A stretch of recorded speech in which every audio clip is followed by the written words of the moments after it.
केशवपुर गांव में ज़्यादातर लोग कृषि काम से जुड़े थे।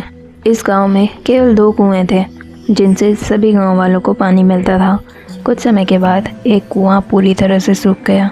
अब सभी गांव वाले एक ही कुएं पर निर्भर थे और उन्हें पानी की कमी का सामना करना पड़ रहा था। जब लोग कुएं के पानी भरने जाते थे तो वहाँ अजीब आवाज़ें सुनाई देती थीं, जिसके कारण लोग डर जाते थे।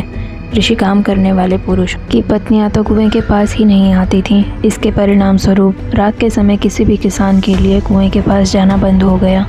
इस बीच गांव का एक बच्चा खो गया। लोगों ने बच्चों की खोज में कई दिनों तक प्रयास किए, लेकिन बच्चा नहीं मिला। अंत में गांव के लोगों ने फैसला किया कि कुएं के पास जाकर देखें क्या हुआ है। वहां पहुंचकर उन्होंने बच्चों को कुएं के अंदर मरा हुआ पाया। कुएं के पानी में जाने के बाद उनकी जान चली गई थी।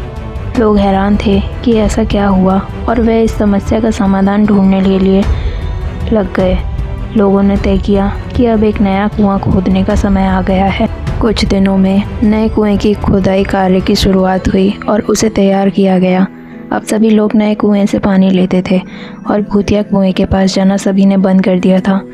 कुएं के चारों ओर के क्षेत्र में किसी भी समय जाने की अनुमति नहीं थी। कुछ दिनों के बाद 4-5 बच्चे भूतिया कुएं के पास खेलने आए और एक बच्चा अचानक से कुएं में गिर गया।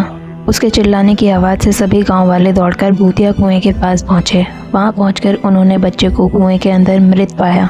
इसके बाद सभी लोगों ने खेल रहे बच्चों से पूछा, ये सब कैसे हुआ? बच्चों ने बताया, वह खेल रहे थे और फिर बच्चा कुएं में गिर गया।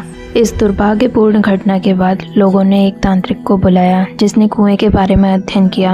वहां पहुंचकर तांत्रिक ने बहुत सारे मंत्र पढ़े, जिसे सुनकर भूत सबके सामने आ गया। तो तांत्रिक ने अपनी विद्या का इस्तेमाल करके उस कुएं को छोड़कर जाने के लिए कहा।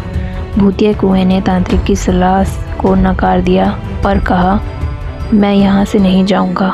मेरा पूरा खानदान यहाँ बसा है और मैं इसे छोड़कर नहीं जा सकता। तांत्रिक ने फिर कोशिश की भूतिया कुएं को समझाने की, लेकिन भूत ने फिर से इनकार किया। तांत्रिक ने लोगों को सलाह दी कि कुएं के मुंह को ढक दो, इससे किसी प्रकार की आपदाओं से बचा जा सकता है।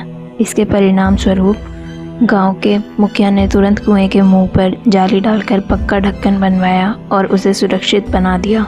अब सभी गांव वाले खुश और सुरक्षित थे और वे भूतिया कुएं के डर से मुक्त हो गए।